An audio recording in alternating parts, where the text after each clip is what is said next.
Alléluia. Que Dieu vous bénisse richement. Alors, nous allons sans plus tarder prendre dans la parole Matthieu 24. Matthieu chapitre 24.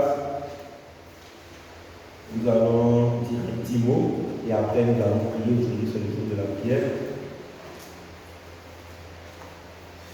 Matthieu 24, versets 37 à 44. Disons le Seigneur. Versets 37 à 44. Ce qui arriva du temps de Noé arrivera de même à l'avènement du Fils de l'homme.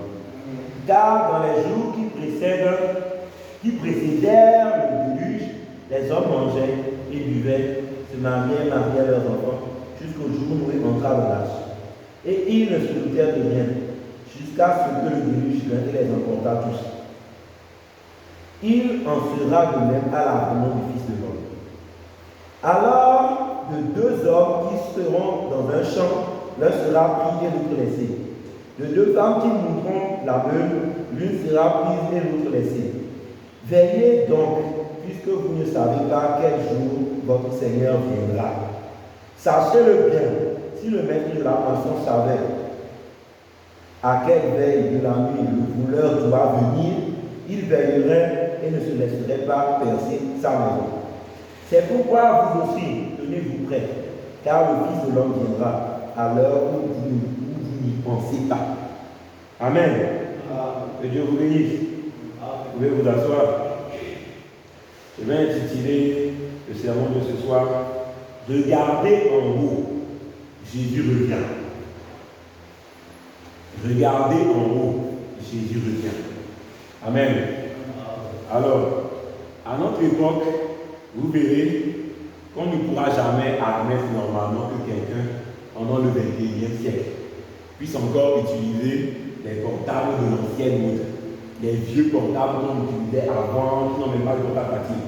Ça serait bizarre pour la plupart des gens de voir un jeune homme avec un portable, et ce portable-là n'est pas tactile, il ne peut rien faire de son rien.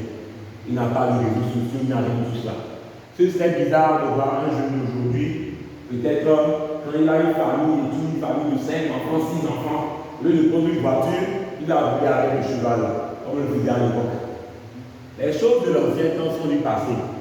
Vous allez voir que les choses là, si on les fait encore aujourd'hui, ça paraît bizarre pour les gens. Pourquoi? Parce que l'époque a changé.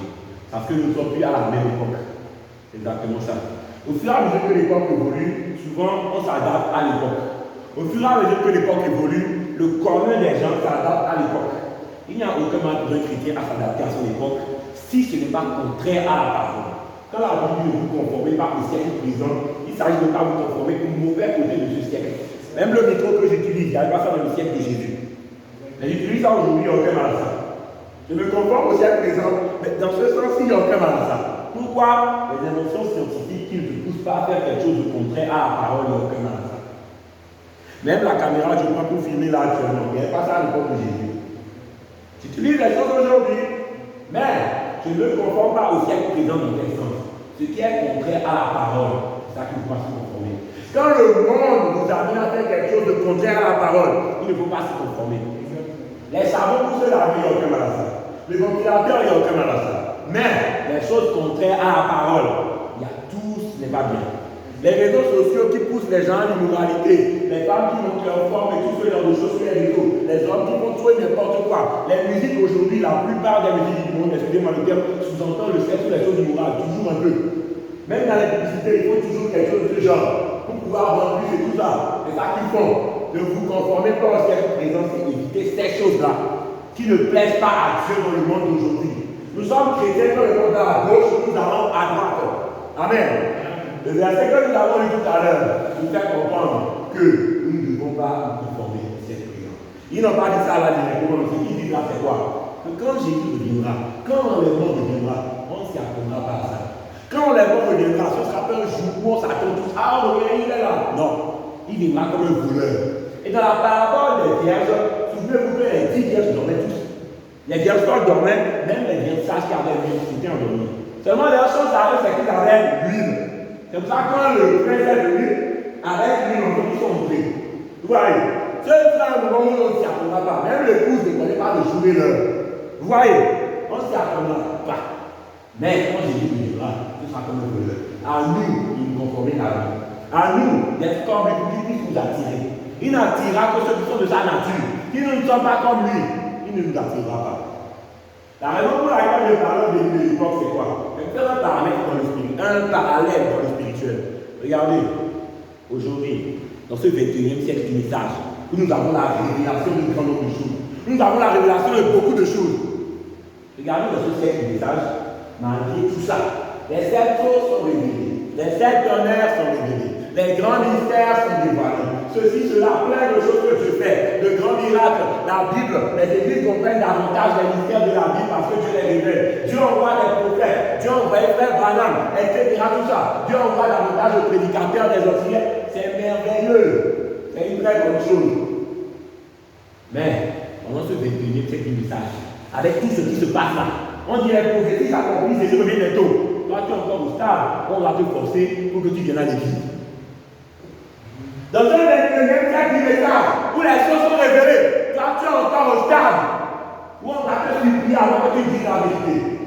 Dans un 21e siècle du message, où tout est révélé, toi tu es encore au stade, où tu cherches à faire du mal à ton prochain, où tu cherches des occasions de chute de ton prochain, où tu refuses d'avoir l'amour de Dieu. Mes frères, c'est les petites choses qu'on évite qui empêcheront, on parle dans l'enlèvement. Si on ne fait pas attention. L'enlèvement, ce n'est pas pour tout le monde, c'est pour très peu de gens. C'est pour très peu de gens. Imaginez le nombre d'églises dans le monde. Il y a plus de millions d'églises dans le monde. Surtout au moins de ça c'est clair. Imaginez si une personne dans l'église devait partir dans l'enlèvement. Ça ferait déjà plus de 2 millions de gens qui partent dans l'enlèvement. Avec tout ce qu'on voit là, vous pensez comment 2 millions de gens vont partir dans l'enlèvement? 1 million de gens.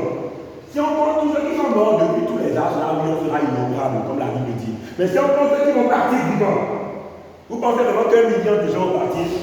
Avec tout ce qu'on a écouté comme prophétie, tout ce qu'on a écouté comme les versets de la Bible, qui nous expliquent des choses, on sait vraiment qu'on sera si nombreux à partir. Ah non. De ceux qui sont vivants là, très peu partiront. Même 1000 personnes dans l'église, c'est déjà beaucoup.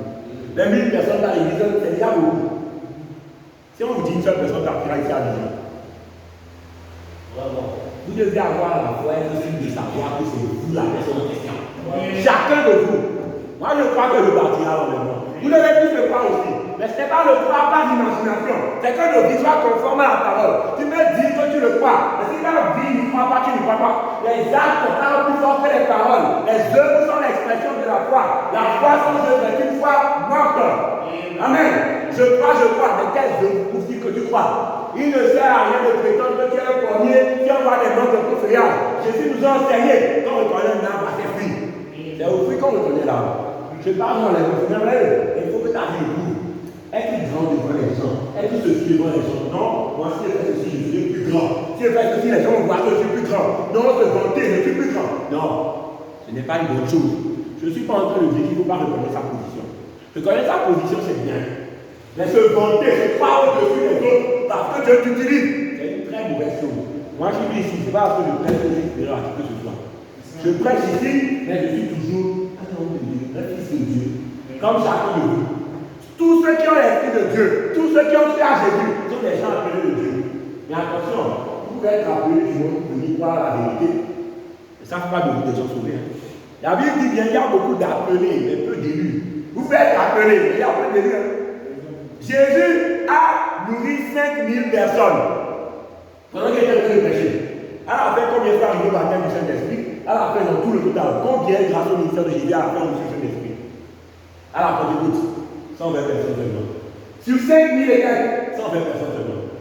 Est-ce que vous vous rendez compte de ça? Beaucoup d'appelés, mais peu d'élus. Notre âge est encore pire que cette époque-là. Il y aura de moins en moins de gens. L'enlèvement n'est pas pour tout le monde. Arrêtons de nous convaincre, de nous consoler là, que je suis bien là. J'ai un pasteur avec une fois. J'ai écouté parce que c'était intéressant. Il disait, pourquoi est-ce qu'à chaque fois que c'est nous, on pense que c'est différent, on pense que c'est mieux? Quand les gens font quelque chose de mal, on les juge sévèrement.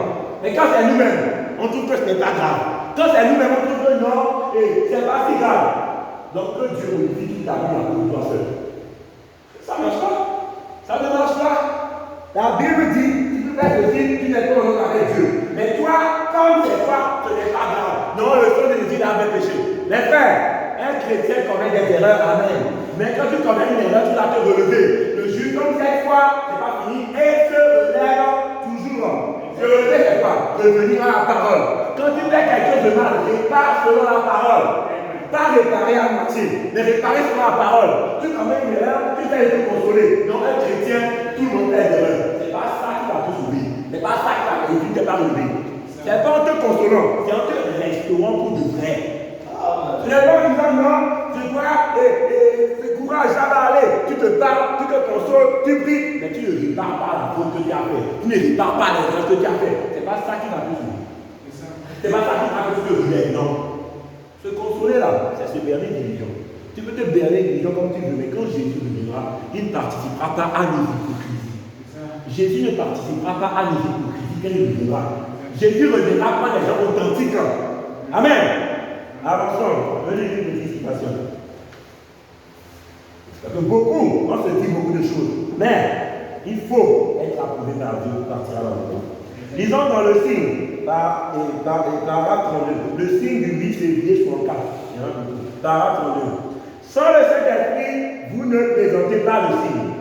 C'est ça le signe qui indique que vous êtes identifié avec le sacrifice. Dieu vous a alors envoyé le signe pour montrer que vous avez été accepté. Amen. C'est par le Saint-Esprit le signe que vous êtes accepté. Tant que cela n'a pas été fait, peu importe combien vous êtes bon. Peu importe combien vous êtes bon. Donc je vais sacrifier. Je fais de grandes choses pour Dieu. Vraiment, j'aide les pauvres. Je fais de grandes choses. Même les femmes enseignent beaucoup les pauvres. Non, vraiment, je fais que le bien. J'ai sauvé la vie de quelqu'un. Tout ça, c'est bien.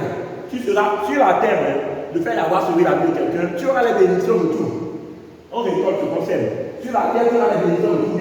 Mais pour ce qui est du salut, pour ce qui est du don qui part sur l'éternité, ce n'est pas la même chose. Dieu est un juste. Entre celui qui est radin, qui oublie les autres, et celui qui pense aux pauvres tout le temps, il y a une différence. Dieu va bénir sur terre celui qui pense aux pauvres. Dieu va le bénir et la celle du royaume de Dieu. Mais ce n'est pas ça qui est garanti au ciel. On dit tout se fait ici dans c'est vrai. Tu te récoltes aussi ici-bas.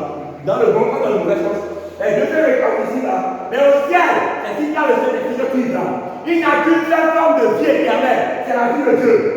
Éternel veut dire qui n'a jamais eu de commencement et qui n'aura pas de fin. Dans un bon dictionnaire, le dictionnaire, le premier son du mot éternel, c'est qui n'a jamais eu de commencement et qui n'aura pas de fin.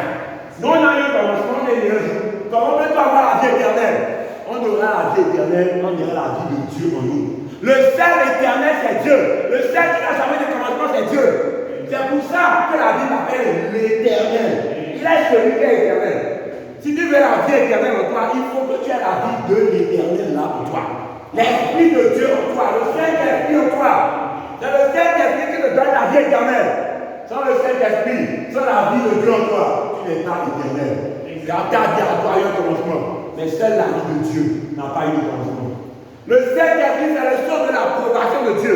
Dieu t'approuve, il te scelle du Saint-Esprit. Et quand tu as le baptême du Saint-Esprit dans l'âme, c'est alors que tu as une chose de partir dans l'enlèvement. Et alors quand tu partiras, il faut mettre quelque chose de chose. Quand tu es scellé, tu appartiens à Dieu, tu pars. Amen. Amen. Tant que cela n'a pas été fait, peu importe peu importe combien vous êtes bon, peu importe l'étendue de vos connaissances, ça c'est vous les prédicateurs, ça, peu importe. Que vous soyez professeur d'université, une bonne personne, un prédicateur, ou quoi que ce soit, vous ne serez pas du tout approuvé tant que vous n'avez pas montré le signe. Amen. Et le signe en question, là, le livre là, c'est le Saint-Esprit. Je lis la première phrase. Sans le Saint-Esprit, vous ne présentez pas le signe. Amen. Ayons le signe de Dieu en nous. Recevons le Saint-Esprit, avançons avec lui. Quand on a le vrai Saint-Esprit, du début à la fin, nous sommes conformes à la parole. Le temps avance vite, donc je vais avancer un peu plus vite. Amen. Mais je dois dire quelque chose. L'enlèvement, je répète, ce n'est pas pour tout le monde. C'est pour ceux qui ont reçu la Saint-Esprit dans l'âme. Et Dieu, pour permettre qu'on ait le Saint-Esprit dans l'âme à notre époque, il a envoyé un prophète avec un message pour les élus du temps. À l'époque de Noé, il y avait beaucoup de gens qui ont fait tout ce qu'ils peuvent, mais ils n'ont pas échappé au déluge. Est-ce dans les versets qu'on vient de lire? Ceux qui ont échappé au déluge, c'est ceux qui l'arche de Noé était la solution pour par Dieu pour l'époque en question. À l'époque de Moïse, tout le monde peut faire ce qu'il veut. Et avec une seule vérité, c'était avec Moïse. À notre époque, le Seigneur a envoyé un prophète, William Branham. Et ce prophète est venu pour nous annoncer la vérité de Dieu, pour nous annoncer ce que nous devons faire, pour être en conformité avec le tout. Ce prophète a été promis par Malachie chapitre 4. Il est venu et il nous a annoncé la vérité. Il est Élie de Malachie 4. Amen. Et il est venu nous apporter quelque chose de neuf. À nous maintenant de vivre cette parole, de vivre avec conforme. Cela est une citation et je réclame l'attention de tous. Écoutez attentivement. L'enlèvement, ce n'est pas pour tout le monde. Écoutez bien. Je répète que le titre de l'exhortation, c'est Regardez en où Jésus revient. Alors, disons, l'étroite est la porte. Prêché le 1er mars 1959. Paragraphe 99 et 100. Écoutons le prophète. J'ai parlé en langue. J'ai accompli des miracles. Nous mettons tout l'accent sur cela.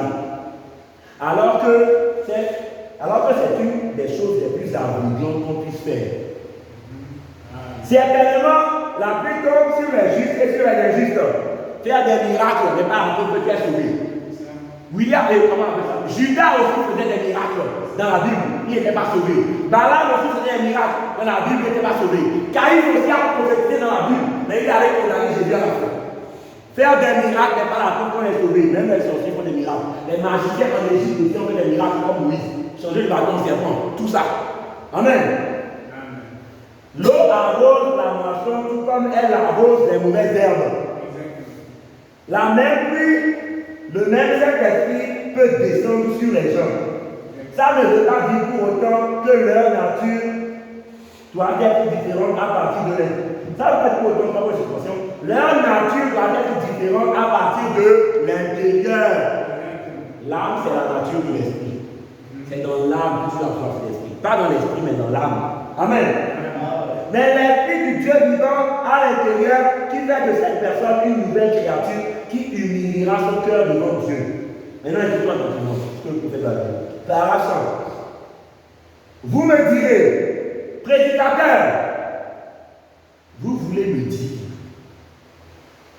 que vous doutez qu'il y en ait une douzaine sur les millions, sur ces 4 milliards qui peuplent la terre? Le prophète répond, je doute qu'il y en ait une douzaine qui soient dans l'enlèvement. Pensez-y.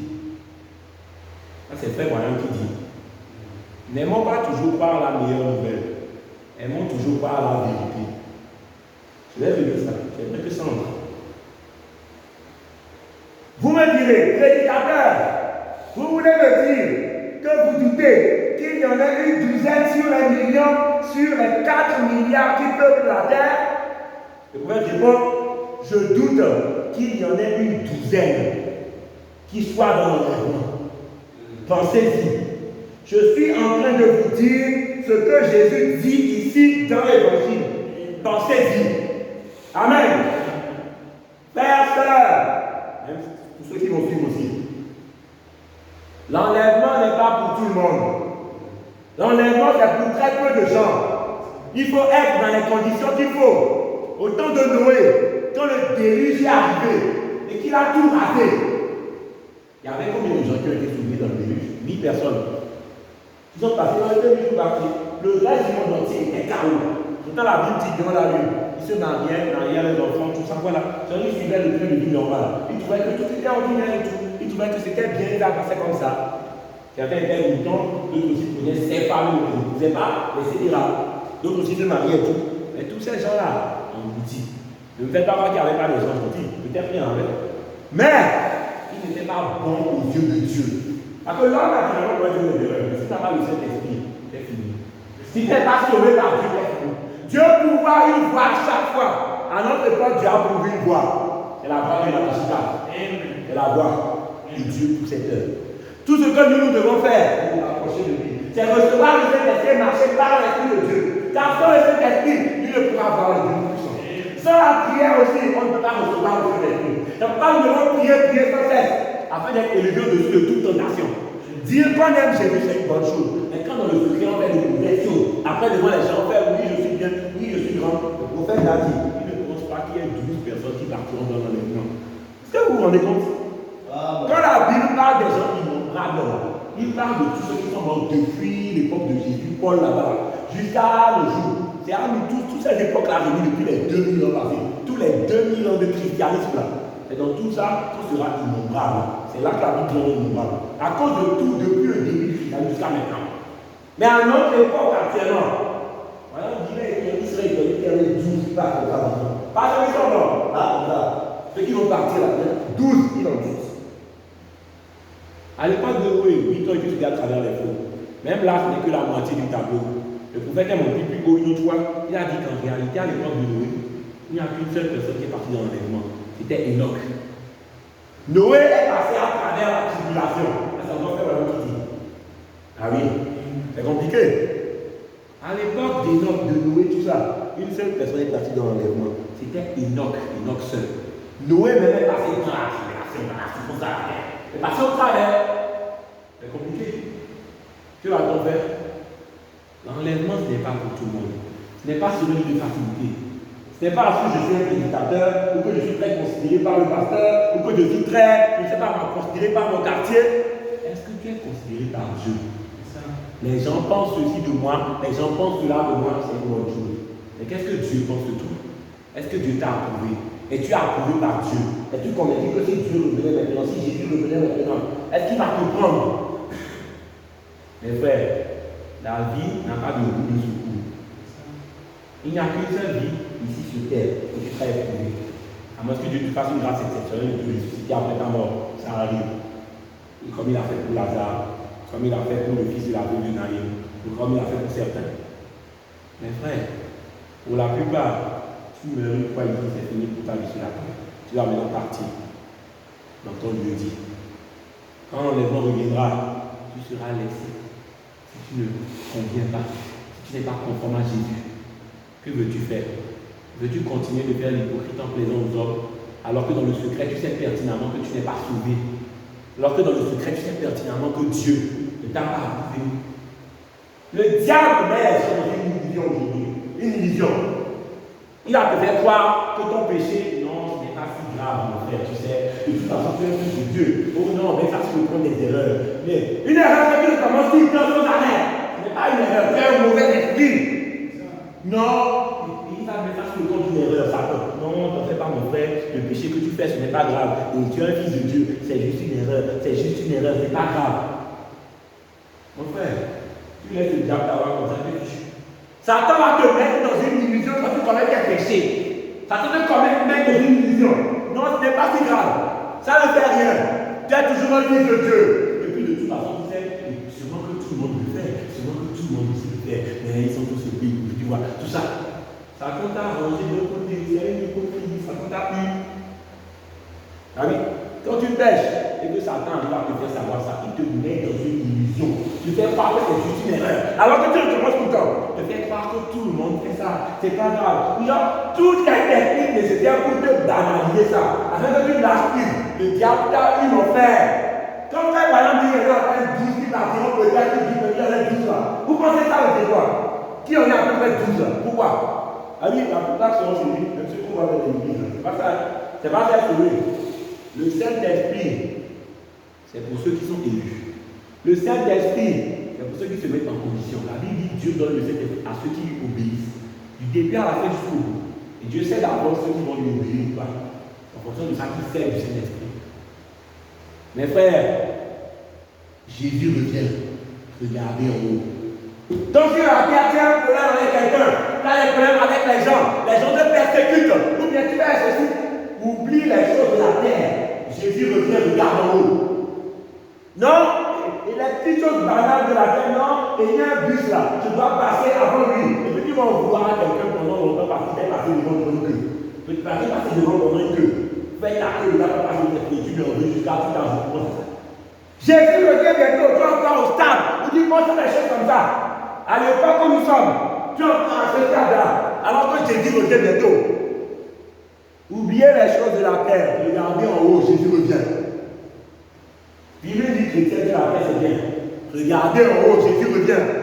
Jésus revient bientôt. Il ne reviendra qu'une seule fois et il reviendra. Ceux qui partiront, partiront. Et ceux qui ne partiront pas, c'est la tribulation qui les attend. Le temps est pratiquement passé. Je suis obligé de m'arrêter là. Je vais lire un dernier petit quelque chose de Matthieu 13.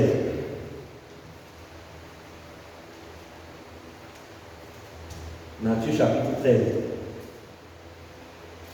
Vu que le temps est passé, je n'aurai pas le temps de tout lire. Matthieu chapitre 13, verset 1. C'est la parabole du semeur. Jésus raconte une histoire. Écoutez l'histoire que Jésus nous raconte.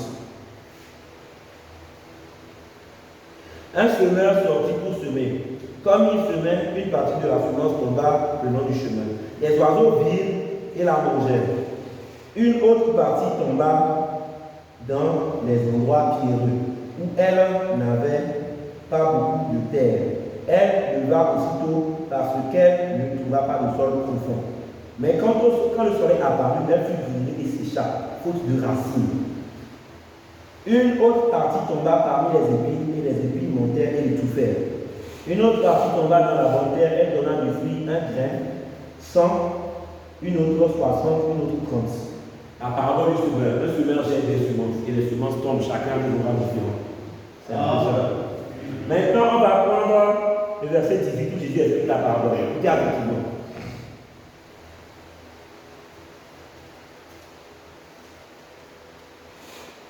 Vous donc, écoutez ce que signifie la parabole du semeur. Maintenant, identifiez-vous. Verset 18. Lorsqu'un homme écoute la parole du royaume et ne la comprend pas, le malin vient et enlève ce qui a été semé sur son cœur. Cet homme est celui qui a reçu la semence le long du chemin. Donc c'est quelqu'un qui est déjà regardé. Voyez-vous. Prenons le deuxième cas. Celui qui a reçu la semence dans les endroits pierreux, c'est celui qui entend la parole et la reçoit aussitôt avec joie. Mais il n'a pas de racine en lui-même, manque de persistance. Dès que survient une tribulation, une persécution, à cause de la parole, il trouve une occasion de chute. Il abandonne la parole parce que les persécutions. Voilà, il faut faire un autre cas type de gens qui est écarté. Quand il y a des persécutions, tu te vois à cause de ça, tu es écarté. Amen. Voilà. Verset 22. Celui qui a reçu la semence parmi les épines, c'est celui qui entend la parole. Ça, c'est très pour écouter bien sûr. Il entend la parole, mais en qui les soucis du siècle et la séduction des richesses étouffent cette parole et la rendent infructueuse. Amen. Ceux qui sont séduits par les richesses du monde, ils savent bien se regarder. Mais je prends le premier parti, j'ai aimé qu'ils ont dit ça, au verset 22 là-bas.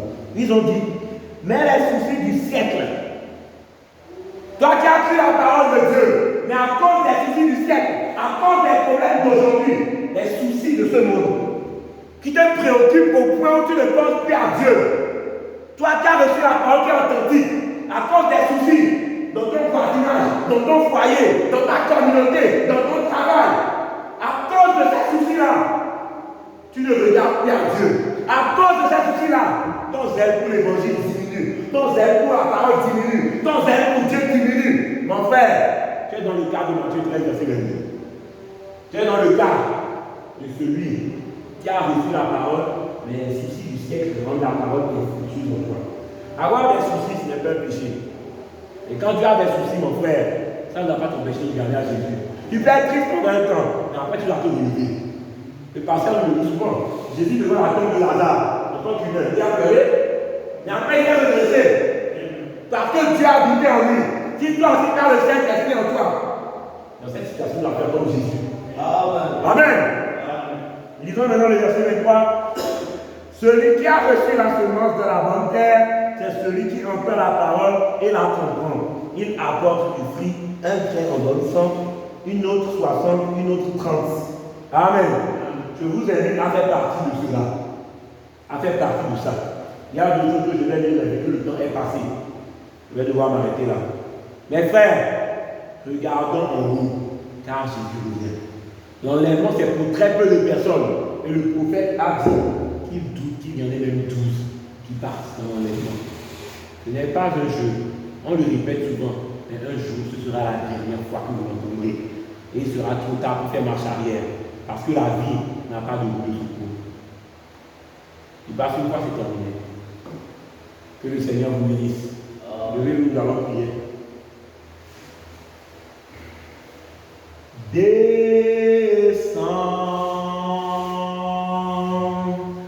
do chariot, venant m'emmener à la maison. Descends,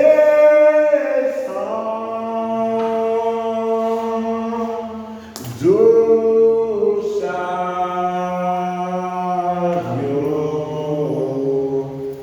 venant m'emmener à la maison. Saint-Esprit descend, descend,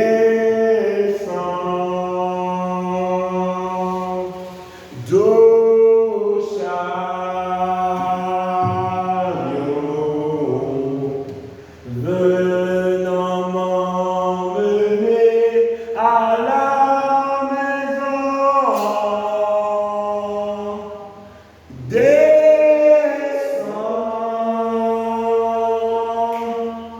do chariot,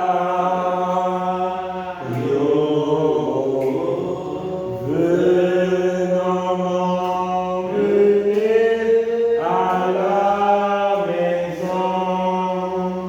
Mon frère, ma soeur, mets-toi maintenant en prière, où que tu sois avec nous ici ou en train de suivre la vidéo. Mets-toi en prière, car le Seigneur Jésus-Christ revient. La vie n'a pas de roue de secours, et très peu seront enlevés.